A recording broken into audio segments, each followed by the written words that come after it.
And our next speaker is Philipp Haselwarter from Aarhus University, and he is going to be talking about approximate relational reasoning in higher order. No, I'm sorry. Yes, this is right. Approximate relational reasoning for higher order probabilistic programs.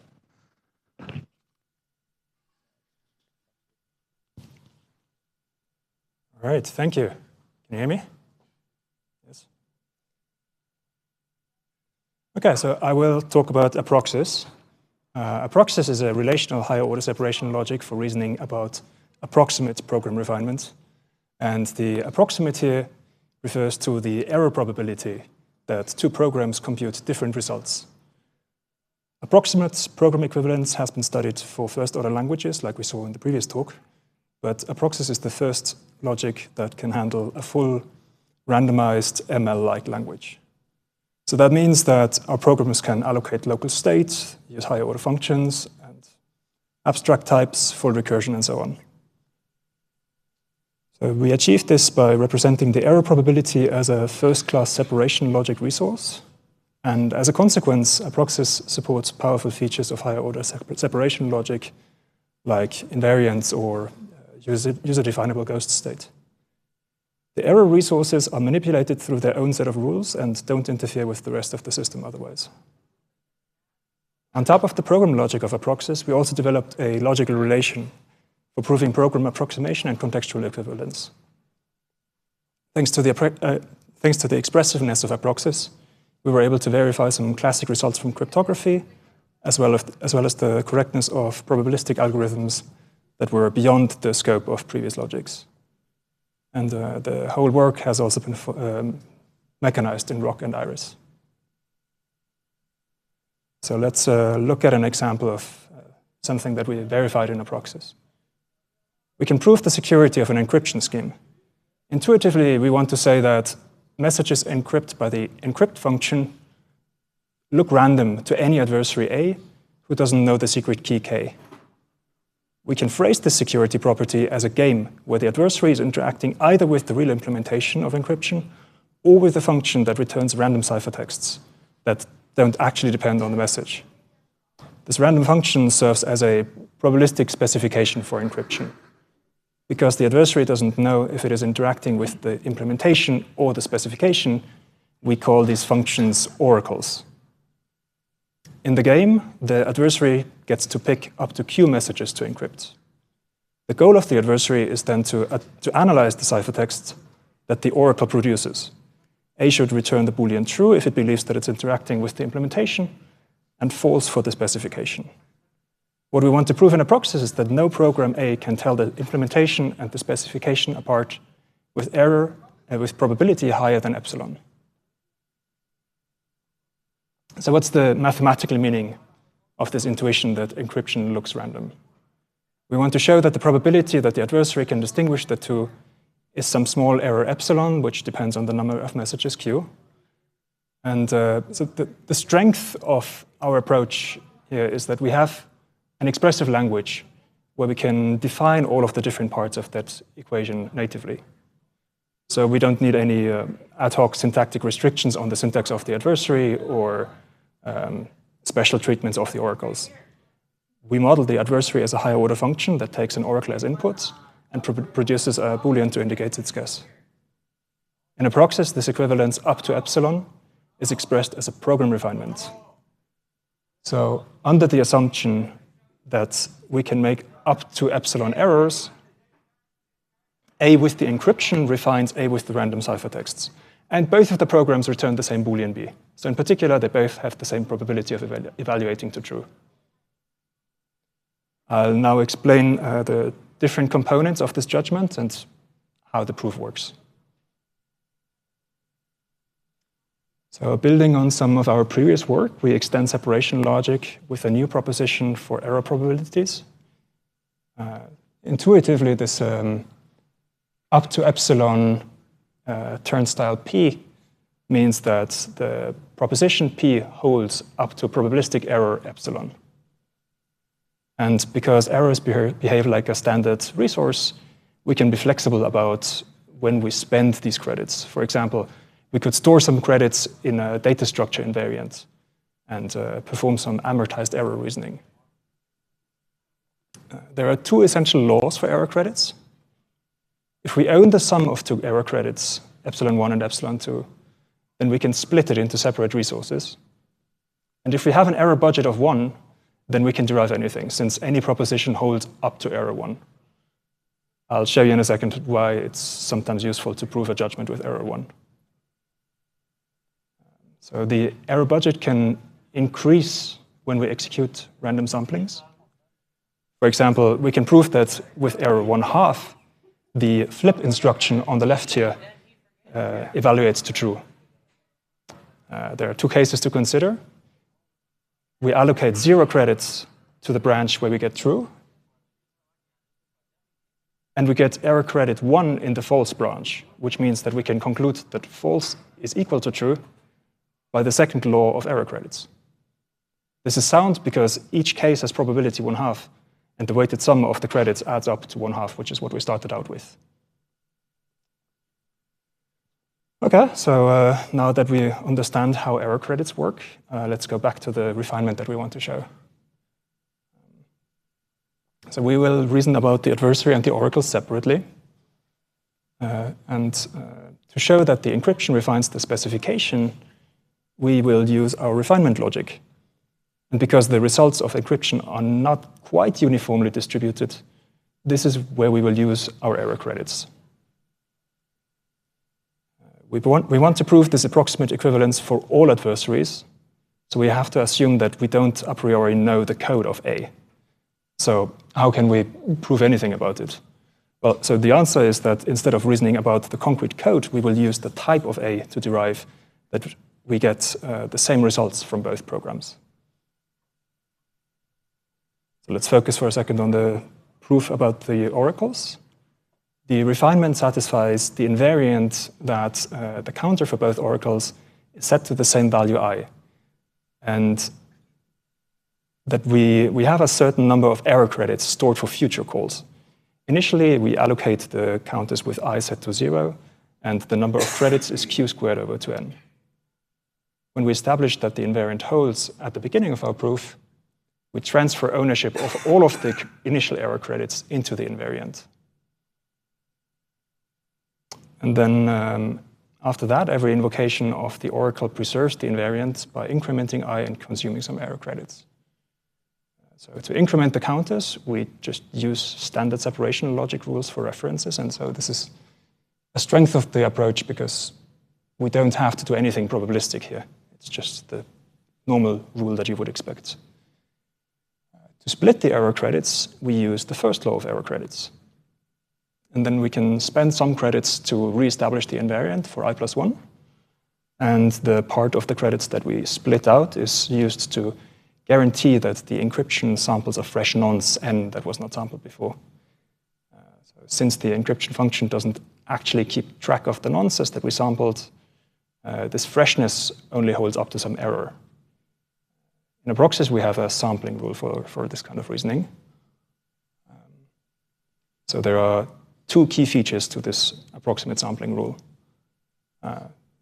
First, it allows us to assume that both of the random samplings, the left-hand side and the right-hand side, they both return the same n. And secondly, we get that n is fresh. So it's not in the list of previously of nonces that we've seen previously. Let's focus on that part. So we can visualize this rule by drawing the execution tree of rand n. Let's assume, for example, that the values 1 and 3 have not been sampled before, and 2 and n, on the other hand, they already occur in the list of nonces, so they're not fresh. But the sampling rule that distributes the error, we can assign credit 1 to the sampling outcomes that are not fresh. And with 1 error credit, we can prove any post-condition. So in particular, we can show that 2 and n are fresh nonces. So to summarize, we have I sampling outcomes, which needs error credit 1. Each of these outcomes occurs with probability 1 over n. Since we had exactly I over n error credits to start, we can ignore all of the bad sampling outcomes. This is the core of the refinement argument about the oracles. Now let's focus on the adversary. So the code of A is unknown. So if we want to prove anything about it, we wouldn't even know which rules to apply. So instead, what we'll do is that we will leverage a language property, namely that all well-typed programs respect abstraction. So this language property can be captured by a logical relation. And this logical relation, in turn, is defined in terms of the refinement judgment that I've been showing you so far. What the logical relation allows us to do is that we can derive a relational judgment for A purely from its type signature.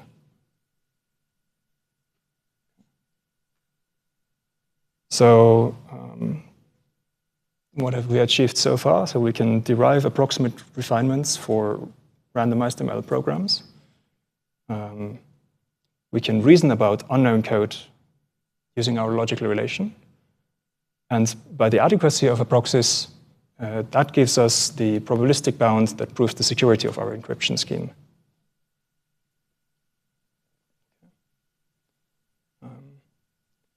So I do want to briefly mention another a different cool feature of our logical relation. So we can also use it to prove exact program refinements by showing that the error probabilities tend to 0 in the limit. So for this example, we'll assume that we can only sample powers of 2. So for instance, maybe your source of randomness only gives you a stream of bits, right? But the goal is that we want to sample from a uniform distribution over 3 elements. So the RS program on the left samples k out of 4 and returns k if it is smaller than 4 and starts over if k is 4. And what we want to prove is that the RS program should refine or be equivalent to just the program that's just ran3 on the right-hand side. So we can, again, draw the state space of RS and of ran3. So in one iteration of RS, we have probability 1/4 to get a result between 1 and 3. And we have probability 1/4 to recurse and start over. And as we iterate this process, we add a little bit of probability mass to the first 3 outcomes.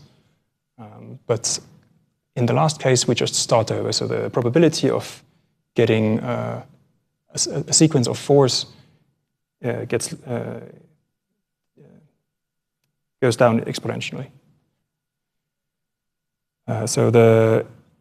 If we keep iterating this, the probability of getting 1 to 3 converges to 1/3, just as we wanted. And the probability of getting an infinite sequence of 4s goes to 0. So this might appear simple if you do a sort of a pen and paper proof, but as we just saw in the previous talk, this kind of argument is actually challenging to formalize in a program logic. And our approach allows us to internalize this style of limiting argument in Approxis via the logical relation. So to prove this refinement in Approxis, the logical relation lets us assume that we have some amount of abstract small error credits, but we do get to assume that it's non-zero. On the first iteration of RS, we allocate all of the error credit to the last branch. Because this happens with probability 1/4, it's sound to assume that we get 4 times as many error credits in that branch. When we go back to the initial state, we now have 4 times as many error credits as we started with. But we also know that for any epsilon, there is a number of iterations n such that 4 to the n times epsilon is going to be larger than 1. So we could simply iterate this process n times, and we would end up with error 1. And so again, by the second law of error credits, that's going to allow us to conclude that the refinement actually holds exactly. So we have internalized this style of limiting arguments in the logical relation and applied it to this particular rejection sampler, but also to much more sophisticated examples. So, in conclusion, we built an approximate logic for higher order probabilistic programs. We defined a typed logical relation for reasoning about unknown code and internalizing limiting arguments. The whole development is mechanized. And so if you want to find out more, then please go read the paper. So in particular, in the paper, we have quite a few more case studies. So in the previous talk, we saw mention of the PRF-PRP switching lemma. That's something that we formalized as well. So there are some more arguments from the security side, from the cryptography side. But we also managed to mechanize some proofs about efficient sampling strategies for data structures. So in particular, B-trees, which are used in databases and file systems, we can just represent them as pointer manipulating programs in our language. And we can prove that efficient rejection samplers for B-trees are equivalent to a naive implementation of sampling from B-trees. And that again uses the limiting argument and the logical relation that we demonstrated. And also in the paper, we have the semantic model that we construct for this logic. And I think that might also be interest of someone working on first-order logics, because we have some new coupling laws in there for combining approximate couplings. Right. Thank you.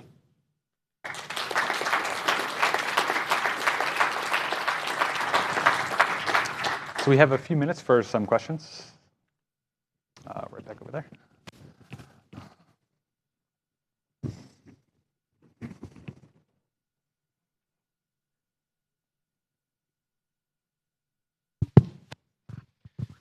Thank you for the great talk. Could you go back to the slide of the rejection sampler? Can you explain formally what would go wrong here if we, or where the argument would break down if we did too many recursive calls to the rejection sampler so that we would get some finite probability of non-termination? Some finite probability of? Right, so suppose we did 6 recursive calls in the else branch. Where would the argument break down? I'm sorry, I'm struggling to hear you acoustically. I'm wondering if, that's better. Awesome, thank you. I'm wondering where the argument would break down if we made too many recursive calls in the else branch. Right. So the argument doesn't break down. The argument works because you can't keep taking the else branch. So this is a logic that allows you that in the limit, the two programs are equivalent, which is if you keep drawing out that the tree on the bottom right here, it keeps going, but there's the branch that keeps sampling 4 has measure 0, so the probability of actually looping is 0. So that's why it's sound to perform this kind of limiting argument. So what if we did, let's say, RS, semicolon, RS, semicolon, RS, and that 6 times, let's say, wouldn't there then be some positive probability of looping? Or maybe I'm confused. So for any finite number of unfoldings, the error is going to be non-zero, that's true. But since the operational semantics of the language will just keep unfolding these recursive calls, right? You modify the program to have many calls to RS, most of which you ignore. And then the last one you return. So that you're spinning out lots of rejection samplers. You have probability of non-termination of the operational semantics? You're still going to eventually get a good result, right? With probability 1. Maybe we can take this offline. I think this is. Thank you very much. Very nice talk.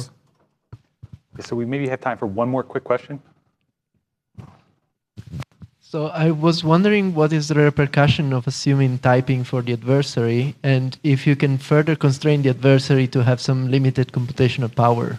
For example, it being polynomial? Yeah, excellent question. Thank you. So the assumptions about the typing are very minor, in my opinion, because we're not giving it any fancy type. We're just saying it treats the argument, the function that we supply it with, as a black box, which is exactly what a cryptographer would tell you. Extending this to a computationally bounded adversary, yeah, work in progress. Ask me again in a year.